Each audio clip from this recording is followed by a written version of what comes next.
واحلل عقدة من لساني يفقهوا قولي. أحمدك اللهم يا مجيب كل سائل، والصلاة والسلام على من هو أفضل الوسائل، وعلى آله وأصحابه ذوي الفضائل. أما بعد،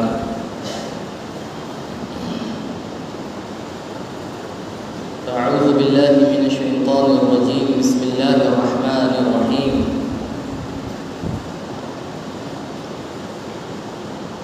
ولا تقربوا الفواحش ما ظهر منها وما بطن. صدق الله العظيم وصدق رسوله النبي الكريم، ونحن على ذلك لمن الشاهدين والشاكرين، والحمد لله رب العالمين.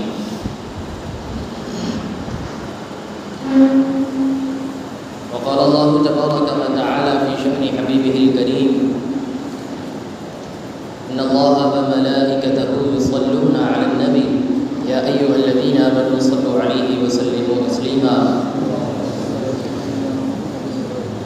الصلاة والسلام عليك يا سيدي يا رسول الله، وعلى آلك وأصحابك يا نور من نور الله ويا خير خلق الله.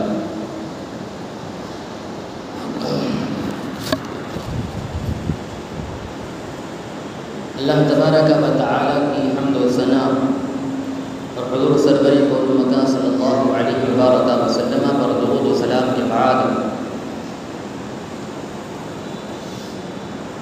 معزز و محتشم سامعین و حاضرین،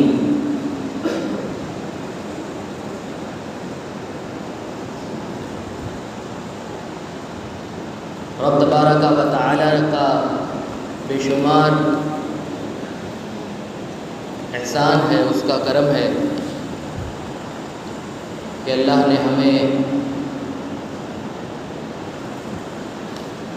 یہ جمعہ نصیب فرمایا، اور اس کے علاوہ بے شمار نعمتوں سے بھی نوازا.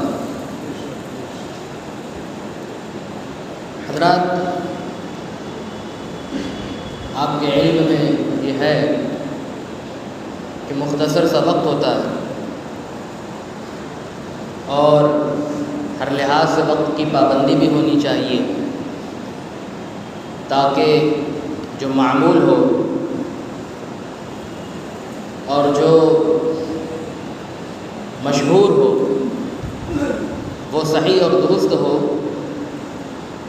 کہ مساجدوں میں نمازیں، جمعہ، خطبہ، دیگر اور چیزیں اپنے اپنے وقتوں پر ہونا ہی چاہیے. چونکہ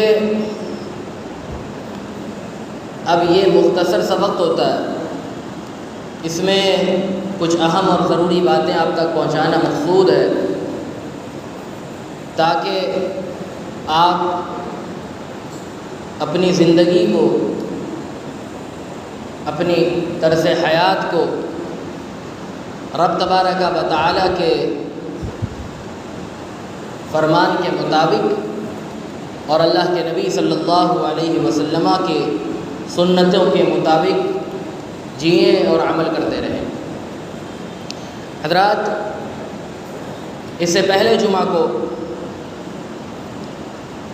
کچھ ضروری اور اہم باتیں آپ تک پہنچانے کا شرف حاصل کیا، اسی کو سامنے رکھتے ہوئے آج بھی کچھ ضروری اور اہم باتیں آپ تک پہنچانے کی سعی اور کوشش کرتا رہوں گا.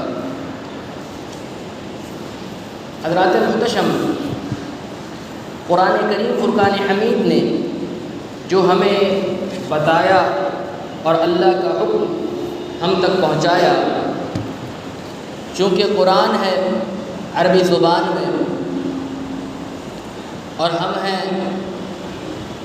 عجمی، عربی سے ناواقف، تو اس لحاظ سے ضروری اور اہم ہے کہ آپ قرآن کریم فرقان حمید کی آیتوں پر غور کریں، قرآن کریم فرقان حمید کی نکات اور اس میں فرمودات کو ملحوظ رکھ کر کے اپنی زندگی کو بسر کریں.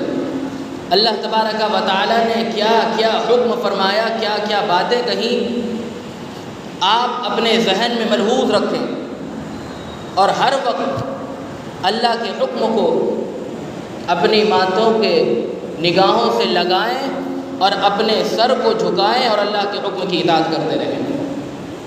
اللہ نے ایک قرآن کریم میں بڑی جامع بات فرمائی، وَلَا تَقْرَبُوا الْفَوَاحِشَ وَلَا تَقْرَبُوا الْفَوَاحِشَ، یہ تقربوا اسی طرح ہے جس طرح وَلَا تَقْرَبُوا الزِّنَا وَلَا تَقْرَبُوا الْفَوَاحِشَ، یعنی جس طرح آپ کہتے ہیں زنا کے قریب نہ جاؤ، قرآن میں اللہ نے کہا وَلَا تَقْرَبُوا الْفَوَاحِشَ، فحش چیزوں کے بھی قریب نہ جاؤ۔ یہ فحش کی جمع فواحش، یعنی جو گندی چیزیں ہیں، جو خرابی والی چیزیں ہیں، جو بیکار چیزیں ہیں، رب تبارک و تعالیٰ نے کہا اس کے قریب بھی نہ جانا۔ اور کب نہ جانا؟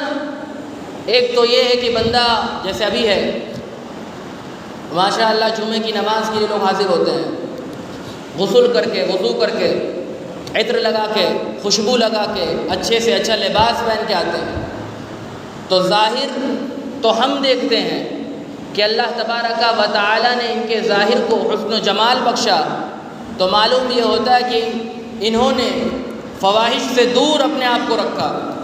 لیکن اللہ تبارک و تعالیٰ نے دو چیزیں بیان کی، وَلَا تَقْرَبُوا الْفَوَاحِشَ مَا ظَهَرَ مِنْهَا، کہا کہ جو ظاہر فواحش ہے، جو ظاہراً گندگی چیز ہے، جو چیزیں خرابی والی ہیں، ظاہر میں بھی تم ان کے قریب نہ جانا، وما بطن، اور باطنی طور پر یعنی خلوت میں، تنہائی میں، اکیلے میں جب آپ ہوں تب بھی ایسا نہ ہو کہ ظاہر میں تو گندگی سے بچیں، ظاہر میں تو آپ برائی سے بچیں، ظاہر میں تو ایسا ہو کہ آپ خراب چیزوں کے قریب نہیں جاتے، لیکن آپ کا باطن، اللہ نے کہا وما بطن، باطنی طور پر بھی یعنی تنہائی میں بھی، خلوت میں بھی ایسا نہ ہو کہ آپ برائی کے قریب جائیں۔ اللہ تبارک و تعالیٰ نے توجہ فرمائی ہے، یہ جو باتیں ارشاد فرمائی۔ علامہ فخر الدین رازی لکھتے ہیں بڑی زبردست باتیں، تفسیر کبیر ان کی کتاب ہے، وہ اس کی تفسیر میں لکھتے ہیں، آپ سننا اس کو تو آپ کو لگے گا کہ ہاں کیا مفسرین ہیں اور کیا قرآن میں جامعیت ہے۔ اللہ نے یہ کہا کہ ظاہر میں بھی قریب نہ جانا اور باطن میں بھی، تنہائی میں بھی، خلوت میں بھی قریب نہ جانا، یعنی معلوم یہ ہوا کہ بہت سارے لوگ ایسے بھی ہوں گے جو ظاہر میں دیکھنے سے بالکل بے گناہ لگیں گے، ظاہر میں دیکھتے ہوئے بالکل صحیح لگیں گے، درست لگیں گے، لیکن باطنی انداز سے ان کا باطن درست نہیں ہوگا۔ تو علامہ فخر الدین رازی کہتے ہیں کہ اگر کوئی ظاہری طور پر اچھا بنے، کیا ظاہری طور پر اچھا ہو، اور کہا کہ باطنی خراب ہو، خلوت درست نہ ہو، تنہائی درست نہ ہو، اکیلا پن درست نہ ہو، جب وہ تنہا ہو تو گناہوں میں ملوث ہوتا ہے، تو انہوں نے کہا کہ وہ گویا کہ اللہ سے مذاق کرتا ہے۔ وہ کیا کرتا ہے؟ وہ کیا کرتا ہے؟ اللہ سے مذاق۔ اب آپ دیکھیں کہ آپ یہ نہیں سوچتے کہ ہم کس سے بچ رہے ہیں، آپ یہ نہیں ملحوظ رکھتے کہ ہمیں بچنا کس سے ہے، ہمیں اصل اتقوا اللہ کا حکم کہاں سے ملا، آپ یہ نہیں سوچتے۔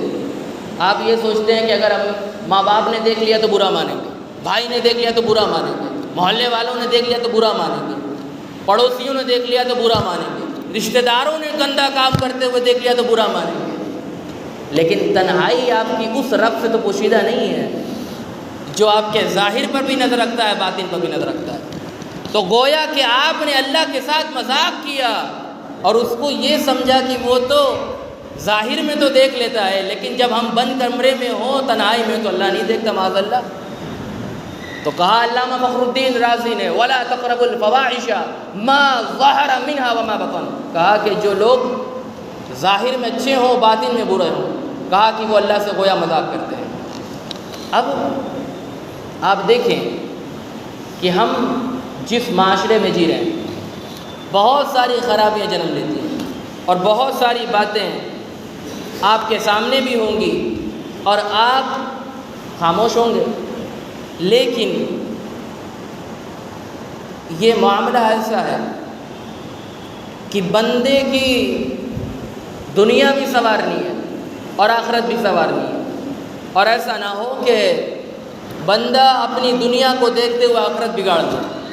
والدین اور بڑے بوڑھے اپنے یہاں کے چھوٹوں کو ظاہری طور پر دیکھتے ہوئے ان کے باطن کو بگاڑ دیں۔ تو اس لیے صوفیہ لکھتے ہیں کہ ہر شخص پر جو اس کی کفالت میں ہو نگراں رہے، نگرانی کرتا رہے، اس کے ظاہر کو بھی دیکھے، اس کے باطن کو بھی دیکھے، تاکہ یہ ہو سکے وَلَا تَقْرَبُوا الْفَوَاحِشَ مَا ظَهَرَ مِنْهَا وَمَا بَطَنَ۔ اب آپ دیکھیں ایک چیز ہے، گھر میں بچے ہیں، بچیاں ہیں، والدین نے ان کی رضا کے لیے، ان کی خوشی کے لیے یا ان کی اسٹڈی کے لیے موبائل دلا دیا۔ اب موبائل دلاتے ہی وہ سوشل میڈیا پر ایکٹیو ہو گئے۔ اب دیکھیں کہ والدین نے موبائل جو دلایا، جو چیزیں دلائی ان کو، وہ اس لیے کہ ان کی ضرورت بن چکی کہ اب آن لائن پڑھائی ہے یا کچھ اور چیزیں ہیں، لیکن سوشل میڈیا کا کیا کام؟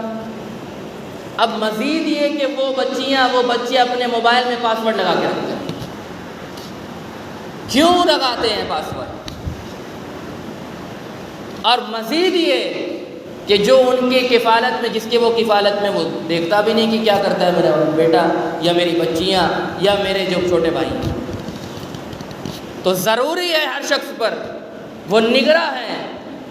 اللہ کے نبی صلی اللہ علیہ وسلم نے فرمایا کہ تم میں سے ہر سائل بھی ہے، مسئول بھی ہے، ہر شخص کو جواب بھی دینا ہے، اور کسی کے بارے میں اگر سوال ہو تو اس کے بارے میں بھی بتانا ہوگا، یہ نہیں کہ صرف آپ کے بارے میں سوال ہوگا۔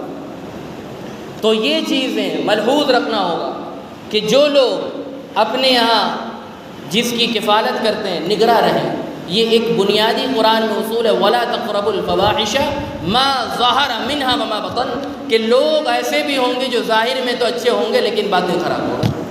اور قرآن کی یہ بات ہے، احادیث بھی نہیں کوئی انکار کرے، قرآن کی آیت ہے کہ ظاہر بھی فواحش سے دور رکھو اور اپنے باطن کو بھی، اپنے دل کو بھی، اپنی تنہائی کو بھی، اپنے اکیلے پن کو بھی برائی چیزوں سے، خرابی سے اور گناہوں سے دور رکھنا ہے۔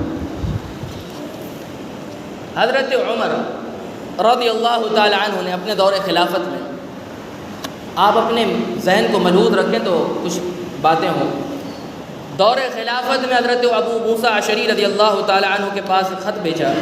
خط بھیجنے کے بعد اس میں جو تحریر تھا وہ آپ کے سامنے سناتا ہوں۔ اس میں دو چیزیں تھیں، کہا کہ صبر دو طرح کا، ایک صبر تو وہ ہے جو جسمانی ہے، اور ایک صبر تو وہ ہے جو اللہ کی حرام کردہ چیزوں سے بچنا، اس کو کہتے ہیں نفسانی۔ ایک ہے جسمانی، ایک ہے نفسانی۔ جسمانی کیا ہے؟ جسمانی صبر یہ ہے کہ آپ جائیں یا نماز پڑھیں، بدن کو تھکائیں، اپنی نیند کو قربان کریں، اپنے کاموں کو چھوڑیں، اپنی مصروفیات کو ترک کریں، یہ صبر ہے، اور اللہ کی رضا کے لیے آئے سجدہ جو کریں آپ، یہ جسمانی صبر ہے۔ حج پہ جائیں تو طواف کریں، سعی کریں، وقوف کریں، مزدلفہ میں جائیں اور رمی جمار کریں، حلق کرائیں، تو یہ کیا ہے؟ یہ جسمانی صبر ہے۔ اور ایک یہ ہے کہ نفسانی صبر۔ نفسانی کیا ہے؟ نفسانی یہ ہے کہ بندے کی اندر جو چیزیں نفس ہیں وہ اس کو غلط کاموں میں، دیگر حرام کاریوں میں ابھارتے ہیں۔ اب اس چیزوں پر اللہ تبارک و تعالیٰ کی رضا کے لیے اللہ سے ڈرتے ہوئے صبر کرنا اور اللہ کی حرام کردہ چیزوں سے بچ جانا، یہی ہے نفسانی صبر۔ اب فقہا میں اختلاف ہوا، جسمانی صبر افضل ہے، نفسانی صبر افضل ہے۔ کہا کہ جسمانی تو وہ ہے کہ ایک گنہگار بندہ بھی کر لیتا ہے، جسمانی تو وہ ہے کہ نماز اور حج اور عمرہ اور دیگر اور جسمانی جو صبر ہے وہ تو وہ شخص بھی کر لے جو اپنی گناہوں میں ملوث ہو۔ تو اس لحاظ سے فقہا اور صوفیہ نے لکھا کہ سب سے بڑا صبر نفسانی صبر ہے، جو چیزیں گناہوں پر ابھارے بندہ ان پر قدم رکھے اور قدم رکھ کے اللہ کی رضا کے لیے بچے۔ اسی لیے اللہ کے نبی صلی اللہ علیہ وسلم سے پوچھا کہ جنت کتنے قریب ہے؟ آج ہر شخص کا مطالبہ یہ نماز پڑھنا، روزہ رکھنا، دیگر اور امور خیر کرنا تاکہ جنت مل جائے۔ صحابہ نے بھی پوچھا تھا جنت کتنی دور ہے، جنت کتنی دور ہے، مسافت بتائیے، یعنی کتنے کلومیٹر ہے، کتنے میل ہے، کہاں تک ہم پہنچے تو جنت میں چلے جائیں گے۔ تو اب اللہ کے نبی صلی اللہ علیہ وسلم نے یہ نہیں کہا کہ جنت جو ہے نماز پڑھو تو جنت مل جائے گی۔ پتہ چلا کہ جنت نماز پڑھنے سے تو ملتی ہے، لیکن بعض اوقات نمازی بھی درست نہیں ہوتے۔ اللہ کے نبی کا جواب سنو، میرے آقا فرماتے جنت 2 قدم پر ہے۔ کیا کہا؟ جنت 2 قدم پہ ہے، ایک قدم یہاں، دوسرا قدم جنت میں ہوگا۔ تو پوچھا وہ قدم کس پر رکھنا ہے؟ اللہ کے نبی نے فرمایا کہ ایک قدم اپنے نفس پر رکھنا اور دوسرا قدم تمہارا جنت میں ہوگا۔ ایک قدم نفس پر، دوسرا قدم جنت میں۔ اب آپ دیکھیں کہ اللہ کے نبی صلی اللہ علیہ وسلم سے پوچھا گیا جنت کے بارے میں، کتنی دور ہے؟ 2 قدم نفس، دوسرا قدم جنت۔ اب آپ سوچیں، غور کریں، صحابہ جس دور میں تھے اور جب آپ یہ حدیث سنیں تو آپ کو لگے کہ بالکل قریب ہے، بالکل بس متصل ہیں، ہم یہ جنت کو دیکھ رہے ہیں۔ جب آدمی کے 2 قدم پہ کوئی چیز ہو تو گویا کہ جنت اس کے سامنے رہے۔ جو چیزیں 2 قدم پہ ہو گویا کہ وہ دیکھ بھی رہا ہے، وہ ملحوظ بھی کر رہا ہے، اس کا لحاظ بھی کر رہا ہے، ابھی قدم رکھ دے گا۔ لیکن جو پہلا قدم ہے اس پر غور کرنا ہے، یہ کوئی چھوٹا قدم نہیں، اپنے نفس پر پہلا قدم رکھنا ہے۔ اللہ کے نبی صلی اللہ علیہ وسلم نے ارشاد فرمایا کہ تم مجھے 2 چیزوں کی ضمانت دے دو۔ کتنی چیزوں کی؟ 2 چیزوں کی، 2 چیزوں کی ضمانت دے دو، جنت کی ضمانت میں تمہیں دیتا ہوں۔ تو پوچھا گیا یا رسول اللہ وہ 2 چیز کیا ہیں؟ وہ 2 چیز ہے کیا کہ اگر ہم اس کی ضمانت دے دیں؟ یعنی ضمانت کا مطلب یہ کہ اس سے غلط کام نہیں کریں گے، ضمانت کا مطلب یہ کہ اس کو اللہ کی حرام کردہ چیزوں میں نہیں لگائیں گے۔ وہ 2 چیزیں کیا ہیں؟ بخاری کے الفاظ، اللہ کے نبی صلی اللہ علیہ وسلم نے ارشاد فرمایا، ایک ہے زبان، دوسری ہے شرمگاہ۔ ایک ہے زبان، دوسری ہے شرمگاہ۔ اب معلوم یہ ہوا تمام گناہوں کی جڑ اگر کوئی ہے تو یا تو زبان ہے یا تو شرمگاہ ہے۔ اللہ کے نبی نے ان دونوں چیزوں کی ضمانت مانگی اپنے ماننے والوں سے، اپنے امتیوں سے، کہا 2 چیزوں کی اگر تم مجھے ضمانت دیتے ہو تو گویا کہ جنت کی ضمانت میں محمد رسول اللہ صلی اللہ علیہ وسلم میں تمہیں دیتا ہوں۔ اب زبان کو دیکھیں، حالانکہ زبان پر الگ بیان ہوگا انشاءاللہ۔ زبان سے دیکھیں گناہ، زبان سے کیا ہوتا ہے؟ جھوٹ بولتا ہے، غیبت کرتا ہے، اور بڑے بڑے گناہوں، دوسرے کو گالی دینا، دوسرے کو ایذا پہنچانا، یہ تمام چیزیں زبان سے ہوتی ہیں۔ اور شرمگاہ سے وہ چیزیں ہوتی ہیں جس کو اللہ نے حرام کر رکھا ہے۔ تو اب ان 2 چیزوں کی ضمانت اگر امتی اللہ کے نبی صلی اللہ علیہ وسلم کو دیتا ہے تو میرے آقا فرماتے ہیں کہ میں جنت کی ضمانت اس کو عطا کرتا ہوں۔ پوچھا گیا میرے آقا نبی اکرم صلی اللہ علیہ وسلم سے کون سا گناہ سب سے بڑا ہے؟ بخاری کے الفاظ ہیں، سئل ای الذنب اعظم، سب سے بڑا گناہ کون سا ہے؟ فرمایا ان تجعل اللہ ندن یا ندن وهو خلق، فرمایا کہ تم اللہ تبارک و تعالیٰ کا بیٹا بناؤ کسی کو حالانکہ اس نے تمہیں پیدا کیا۔ یعنی سب سے بڑا اگر کوئی گناہ ہے تو وہ شرک ہے۔ وہ کیا ہے؟ وہ شرک ہے، سب سے اعظم، ان الشرک لظلم عظیم، یہ سب سے بڑا گناہ ہے۔ اور پھر پوچھا ثم ای، پھر کون سا گناہ شرک کے بعد؟ کہ ان تقتل ولدک خشیۃ ان یطعم معک، کہا کہ تم اپنے بچوں کو جو مارتے ہو کس ڈر سے؟ بھوک کے ڈر سے۔ یعنی بھوک کے ڈر سے بچوں کو مار دینا، کہا کہ یہ اس سے بعد، اس کے شرک کے بعد یہ سب سے بڑا گناہ ہے۔ قرآن میں ہے کہ وَلَا تَقْتُلُوا أَوْلَادَكُمْ خَشْيَةَ إِمْلَاقٍ، بھوک کے ڈر کی وجہ سے، اگر 2 بچے ہوں گے تو تیسرا پیدا ہو جائے گا تو کہاں سے کھلائیں گے؟ بھوک کے ڈر کی وجہ سے اللہ کے نبی صلی اللہ علیہ وسلم نے کہا بچوں کو مار دینا، کہا کہ یہ شرک کے بعد سب سے بڑا گناہ۔ وَمَن يَقْتُلْ مُؤْمِنًا مُتَعَمِّدًا، یعنی کسی نے اگر کسی مومن کو جان بوجھ کر کے مارا، بلا گناہ مارا، کسی گناہ نہیں تھا، قرآن کہتا ہے کہ وہ جہنمی ہے۔ تو دوسرا سب سے بڑا گناہ شرک کے بعد یہ ہے کہ تم اپنے بچوں کو مار دینا بھوک کی ڈر سے۔ اب اس کے بعد پوچھا گیا یا رسول اللہ ثم ای، اس کے بعد کون سا؟ کأن تزانی حلیۃ جارک، کہا کہ تم زنا کرو اپنے پڑوسن سے، یعنی کہ سب سے بڑا گناہ شرک، اس کے بعد املاک یعنی بھوک کی وجہ سے بچوں کو مار دینا، یہ سب سے بڑا گناہ۔ پھر تیسرے نمبر پر اللہ کے نبی نے کہا کہ تمہارا زنا کرنا اپنے پڑوسن سے۔ اللہ اکبر، کہا یہ اس کے بعد سب سے بڑا گناہ ہے۔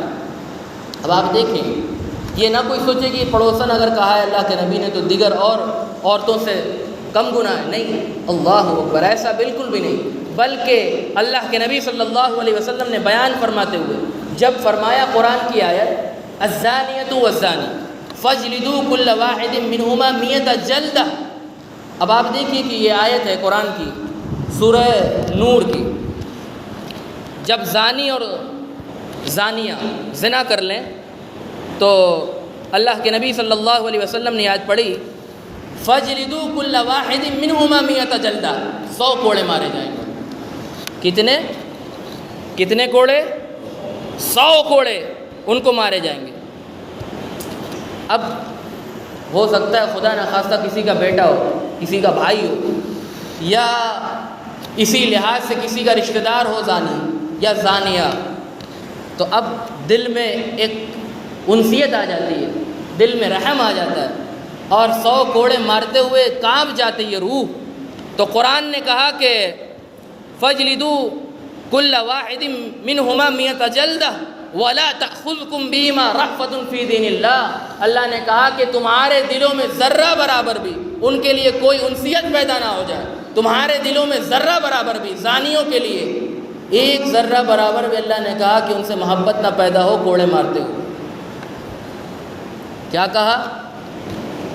کوئی اف نہ کرے، کوئی جو ہے انسیت نہ دکھائے، رہے میرا بھائی ہے، میرا جو ہے بیٹا ہے۔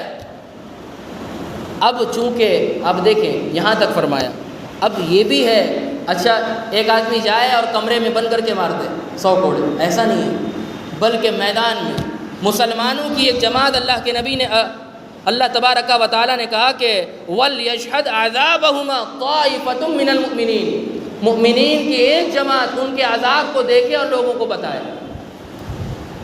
کیا؟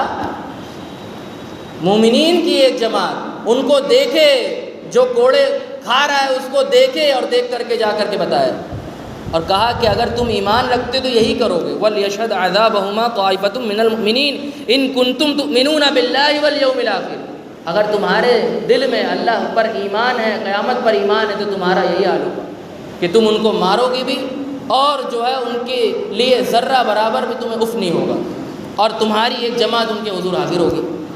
یہ تو 100 کوڑے کا معاملہ تو اس کے لیے ہے جو غیر شادی شدہ، جو غیر شادی شدہ ہیں۔ اللہ اکبر۔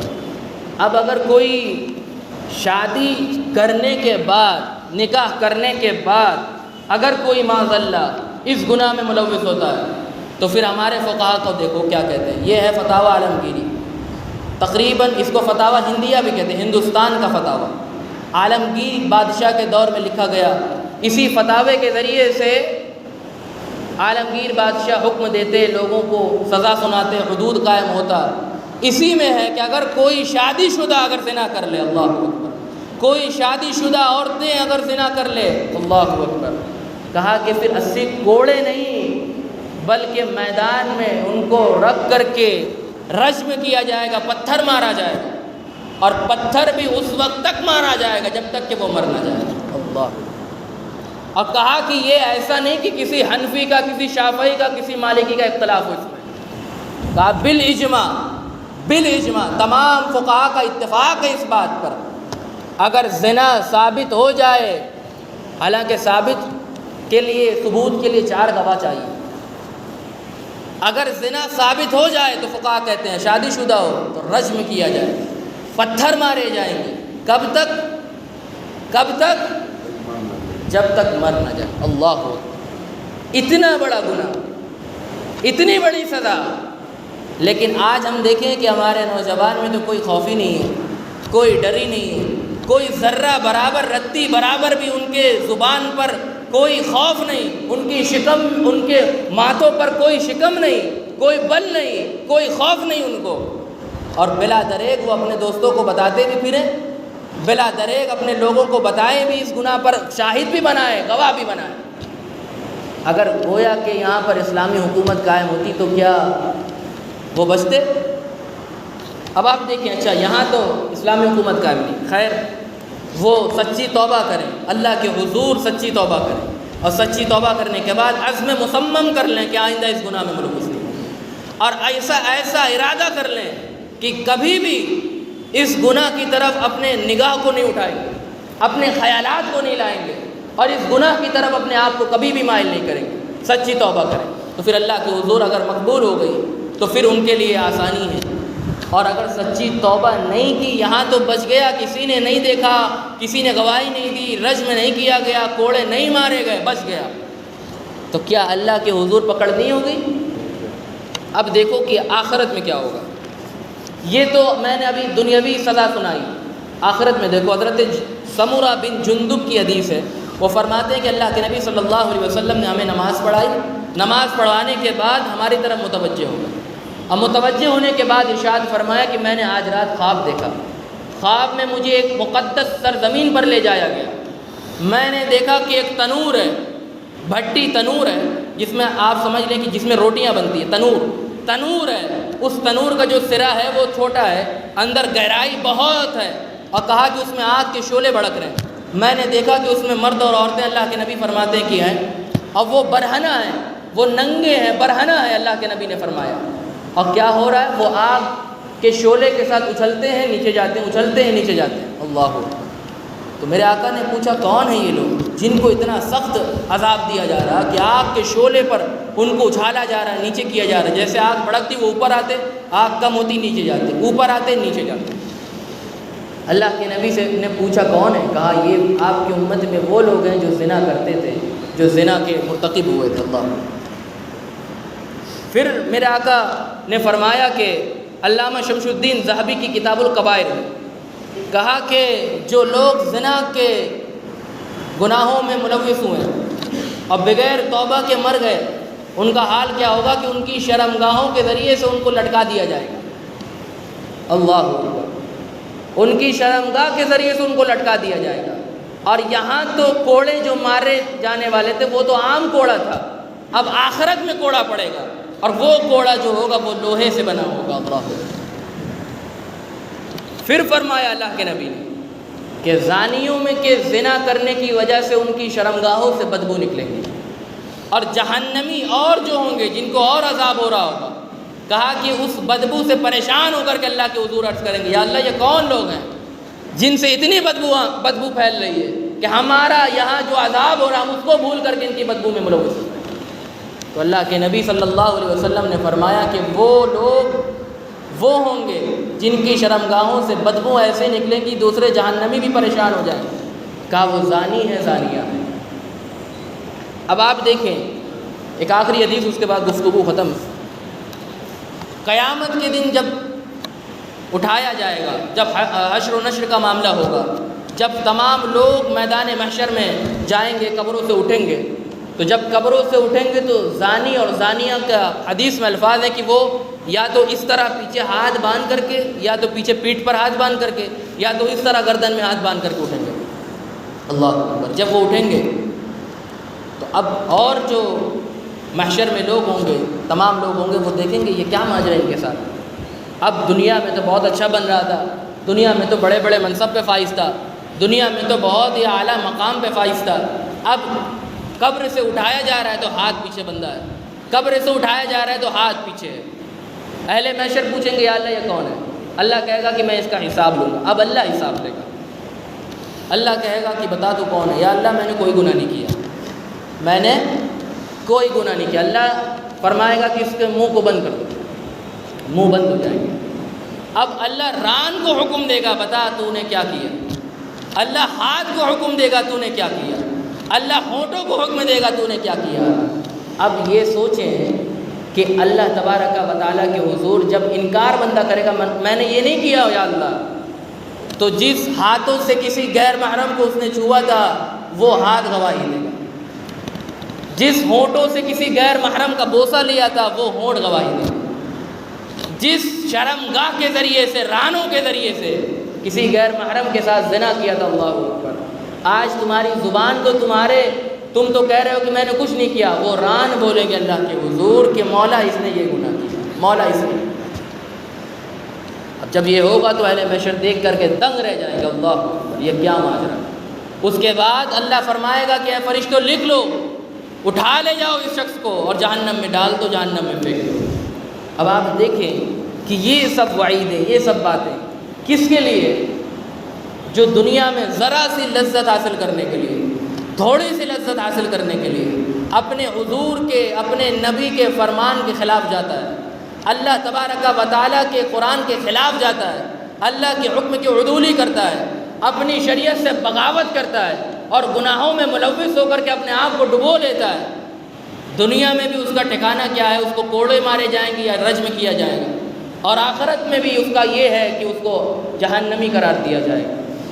تو کیا اب یہ آپ سمجھنا ہے آپ کو کہ کیا یہ تھوڑے سے لذت کے لیے ہم اپنی آخرت اور دنیا دونوں برباد کر دیں، یا کل جو لوگ اس پر صبر کریں اور اللہ تبارک و تعالیٰ کے پیارے نبی صلی اللہ علیہ وسلم کے حکم کی اطاعت کریں، اور جس طرح میرے آقا نے فرمایا کہ کوئی مجھے شرمگاہ اور زبان کی ضمانت دیتا ہے تو میں اس کو جنت کی ضمانت دیتا ہوں، تو آج اگر صبر کریں تو کل تو ان کا ٹھکانہ جنت میں اللہ بنائے گا، کل تو ان کے لیے اللہ نے حوریں تیار کر رکھی ہیں، کل تو اللہ تبارک و تعالیٰ نے بڑی بڑی نعمتیں ان کے لیے بنا رکھی ہیں۔ آج جو نعمتیں ہیں، جو ذرا سی لذتیں ہیں، آپ ان کے لیے اپنے آپ کو خراب کرتے ہیں۔ لہٰذا جو لوگ کسی بھی طرح سے اس میں ملوث ہوں، خدا نخواستہ، آئندہ کے لیے توبہ کریں، عزم مصمم کریں، پکا ارادہ کریں، اور ایسا ارادہ کریں کہ کبھی وہ ارادہ متزلزل نہ ہو، وہ ٹوٹے نہ، اور آئندہ کے لیے یہ خیال کر لیں کہ جس کاموں کے لیے اللہ نے ہمیں منع کیا کبھی اس کام کی طرف نہیں جائیں گے، جس حرام کردہ چیزوں کے لیے اللہ نے ہمیں حکم دیا اس حرام کی طرف نہیں جائیں گے، بھلے ہی سے ہمارے لیے لوگ ہمیں برا کہیں، غلط کہیں، کچھ بھی کہیں، لیکن ہمارے لیے اللہ کی رضا اور اللہ کے رسول کی رضا یہ اولین مقصد ہوگا۔ اللہ تبارک و تعالیٰ ہمیں دین کی سمجھ عطا فرمائے، نیک عمل کرنے کی توفیق عطا فرمائے، گناہوں سے دور رہنے کی توفیق عطا فرمائے، ہمارے نوجوانوں کو صحیح سمجھ عطا فرمائے، ہمارے نوجوانوں کو صحیح سمت اللہ تبارک و تعالیٰ صراط مستقیم پر چلنے کی توفیق عطا فرمائے۔ وآخر دعوانا الحمد للہ رب العالمین۔ سنت پڑھنا ہے۔